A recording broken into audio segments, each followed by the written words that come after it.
Hey, Miss Doe, thank you so much for coming in today after our initial exam. I just wanted to go over all of your findings and just talk about everything that we're going to proceed with, okay?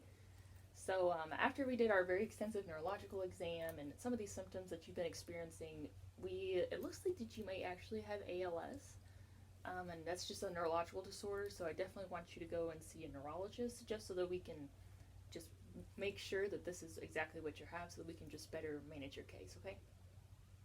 And with those other things that we found, I just really feel like you'd be an excellent candidate for chiropractic.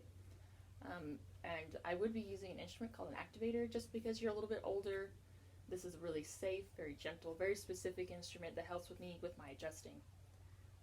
And with the adjustment, we hope to just help restore any motion that may be reduced in your spine, in that shoulder that you fell on, and in your legs, your hips, your knees, your ankles, all of that. And by helping restore this motion, this can help with increased neurological input and output so that your brain can better recognize and realize things. So, like maybe some of that tripping that's been happening and causing all the falls, there's a potential that being adjusted will help reduce that. We also help to reduce some of that pain that you've been experiencing, especially in that shoulder that you fell on. And just like I said, restoring any motion that's been lost. Some risk with chiropractic is, like I said, we'll be adjusting with an instrument. So it is very gentle and very specific, but it can cause you to be maybe sore after an adjustment. You might have some slight bruising.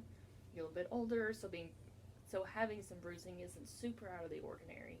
If we've been subluxated for a really long time, it takes a while for our muscles in our body to relearn and retrain exactly where that bone needs to be. Does that make sense? There is also the risk for fracture and for stroke, but like I said, since I'm using an instrument, this is very, very minimal, not likely to happen at all. So I was also wanting to refer you out to a occupational therapist that I would be working in conjunction with. So if you aren't familiar with an occupational therapist, they're basically just here to help you with your average daily living activities, such as like walking or doing dishes or taking care of yourself, things like that. We just really care about your well-being. I know you've had a lot of falls in the last year, so keeping you safe is a top priority for us.